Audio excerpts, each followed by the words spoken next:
जिस माई के सहारे लंबे अरसे तक उन्होंने सियासत की है, उस माई की दुर्गत क्या है। मैं तो ये बता रहा हूँ कि जिनकी नौकरी 3,68,000 होनी थी, इन 30-35 सालों में उनकी नौकरी 1,73,000 देकर 1,95,000 से वंचित रखा गया। चाहे राजद, कांग्रेस, जदयू, भाजपा सब लोग रहे हों, सबके दिल में है खोट। सबने मिलकर दिया है एससी और माइनॉरिटी के लोगों को चोट, और सब लोगों ने ये नौकरी हमारी खाई है। अब भाई माई बाप ये सब तो तुकबंदियां हैं। वो A to Z के नेता हैं, माइनस हम, है ना। माइनॉरिटी की उनको जरूरत नहीं है, बड़े नेता वो बन गए हैं। राजद की हुकूमत को दोबारा स्थापित करने में शहाबुद्दीन साहब का बड़ा रोल रहा। अगर विचारधारा की राजनीति होती तो बिहार में नंबर 1 पार्टी अब तक MIM हो गई होती। MIM के विचारधारा से लोगों को बड़ा डर लगता है। कोई माई का लाल बिहार में अभी तक बात किया? जाति आधारित जो गणना हुई है, दलित का कोई नेता भी बोल सका पार्टी के भय से? देखिए, बिहार के गरीब लोगों के टैक्स के पैसे से 500 करोड़ रुपए बाजाप्ता विधानसभा में पारित करके खर्च किए गए जाति आधारित गणना के लिए, और पूरा जो मशीनरी लगी है, तो मैं समझता हूं कि कम से कम 5,000 करोड़ रुपया इसमें खर्च हुआ है। और मसला ये हुआ है कि अभी जो रिपोर्ट सामने में आई है, वो कच्चा मकान, पक्का मकान, आए पढ़े लिखे लोग तो जाने दीजिए। बिहार में सरकारी नौकरियां 20,49,000 है, उसमें SC की हिस्सेदारी होती है 4,11,000 की, उनको 2,91,000 नौकरी दी गई। और मुसलमानों की हिस्सेदारी 3,68,000 होती है, और उनको 1,73,000 नौकरी देकर 1,95,000 नौकरी से वंचित रखा गया। तो जिस समुदाय के लोग प्रशासन में नहीं होंगे, उस समुदाय का उत्थान हो सकता है? लगता है ये सरकारें, चाहे ये 17 महीने में तेजस्वी जी रहे हों, या इन 30-32 सालों में चाहे राजद, कांग्रेस, जदयू, भाजपा सब लोग रहे हों, सबके दिल में है खोट। सबने मिलकर दिया है SC और माइनॉरिटी के लोगों को चोट, और सब लोगों ने ये नौकरी हमारी खाई है। इसलिए इनको इनका हिसाब देना पड़ेगा। वरना बिहार सरकार से मुतालबा है, नीतीश कुमार जी से मुतालबा है कि अगर सुशासन की सरकार कहते हैं, इंसाफ का दावा करते हैं, तो आप स्पेशल कोई प्रावधान निकालिए कि जो लोग नौकरी से वंचित रह गए हैं, उनको सरकारी नौकरी में हिस्सा दीजिए। तेजस्वी यादव यात्रा पर है, माई समीकरण के साथ साथ बाप समीकरण पर भी बात कर रहे हैं। अब भाई माई बाप ये सब तो तुकबंदियां हैं। वो A to Z के नेता हैं, माइनस हम, है ना। माइनॉरिटी की उनको जरूरत नहीं है, बड़े नेता वो बन गए हैं, अब यात्रा में गए हैं। ये लोग अवसरवादी हैं, ये लोग अवसर चाहते हैं, गद्दी में बैठना। जिस माई के सहारे लंबे अरसे तक उन्होंने सियासत की है, उस माई की दुर्गत क्या है। मैं तो ये बता रहा हूँ कि जिनकी नौकरी 3,68,000 होनी थी, इन 30-35 सालों में उनकी नौकरी 1,73,000 देकर 1,95,000 से वंचित रखा गया।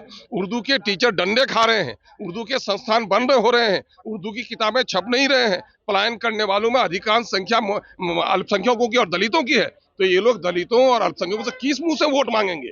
ये तो बिहार की विडंबना है कि बिहार में लोग गद्दी की लड़ाई लड़ते हैं, विचारधारा की लड़ाई समाप्त हो गई है, जनता के समस्याओं के समाधान की लड़ाई समाप्त हो गई है। अफसरशाही के बारे में जब चीफ मिनिस्टर उसको देने लगे सर्टिफिकेट, उस देश का क्या होगा? अफसरशाही आसमान पर है और नौकरशाही के नीचे बिहार दब चुका है, और लोकतंत्र का चीरहरण हो रहा है। साहब को जिस तरह से तेजस्वी आप जो है जा रहे हैं, हमने एक शेर पढ़ा था मरहूम शहाबुद्दीन के बारे में कि राजद का और शहाबुद्दीन साहब का ताल्लुक क्या रहा। लोग ये जानते हैं कि राजद की हुकूमत को दोबारा स्थापित करने में शहाबुद्दीन साहब का बड़ा रोल रहा, और लालू प्रेम के नतीजे में ही उनको भागलपुर से निकलने के बाद दिल्ली भेजा गया, और वहीं मरे वो।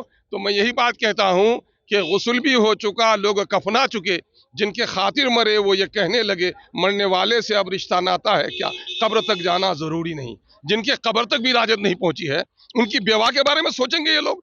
ये तो ख्वाब की बात है। सर, आप लोग हिना साहब को सर अपनी पार्टी में लाने के लिए, भाई हम लोग हर दलित को, हर शोषित को, पीड़ित को, वंचित को, बिहार में न्याय की लड़ाई लड़ने वालों को आमंत्रित करते हैं कि आइए। बिहार में अब तक सत्ता को आपने बनाने के लिए वोट दिया, अपनी तकदीर संवारने के लिए वोट नहीं दिया।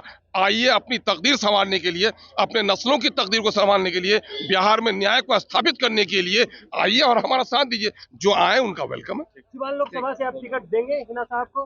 मांगने वाला कोई होगा तब तो आप वकालत करेंगे। अभी तो डर के मारे मेरे करीब बहुत लोग आने से घबराते हैं। लोग अवसरवाद की राजनीति करते हैं, लोग विचारधारा की राजनीति से बहुत दूर हैं। अगर विचारधारा की राजनीति होती तो बिहार में नंबर 1 पार्टी अब तक MIM हो गई होती। MIM के विचारधारा से लोगों को बड़ा डर लगता है, क्योंकि MIM इंसाफ की बात करती है, और जिन लोगों ने अपने हिस्से से ज्यादा लिया है उनको डर लग रहा है। हम तो दलितों के उत्थान की बात करते हैं, शोषितों, पीड़ितों, वंचितों के न्याय की बात करते हैं, और ये बात सबको कहना आसान नहीं है। ये बात ये नहीं कर सकते। अरे भाग क्यों जा रहे, कितने साल भागे, भाग क्यों जा रहे? अरे नया नया खेती करते हो, जंगली जमीन पर पौधे मरते हैं फिर उगते हैं। हमने कठिन परिस्थिति में चिराग जलाया है, आंधियों में कुछ चिराग बुझे हैं, लेकिन एक ही चिराग उन कई चिरागों पर भारी है, ये नजर नहीं आता दुनिया को। 24 लोकसभा चुनाव में क्या लग रहा है, मुस्लिम वोट आप लोग के साथ रहेगा? मुस्लिम क्या, सिर्फ मुस्लिम की बात करके मुझको संकोचित मत कीजिए। मामला यह है कि हम मुसलमानों के लिए सिर्फ नहीं उठते हैं, हम दलितों के, शोषितों और वंचितों के लिए उठते हैं। कोई माई का लाल बिहार में अभी तक बात किया, जातीय आधारित जो गणना हुई है, दलित का कोई नेता भी बोल सका पार्टी के भय से कि एससी और एसटी की 4,11,000 नौकरी में उनकी 1,20,000 की नौकरी खत्म हो गई? कोई दलित नेता भी बोल सका आज तक? तो मुझको कहते हैं मैं मुसलमानों का नेता हूं? सिर्फ मैं समाज के शोषितों और पीड़ितों की बात करता हूं। एमआईएम शोषितों, पीड़ितों, वंचितों, महरूमों और मजलूमों की बात करती है, इसलिए आप किसी समुदाय की पार्टी मत कहिए इसे। अरे बी टीम, बेशरम लोगों की बातों का क्यों यार करते हो? जो लोग बीजेपी के गोद में रहते हैं, बीजेपी के यहाँ जाते हैं, बीजेपी के नेता के साथ उचक उचक के फोटो लेते हैं, उन लोगों को अपनी तस्वीर नजर नहीं आती है। अरे क्यों इन लोगों की बात करते हो यार?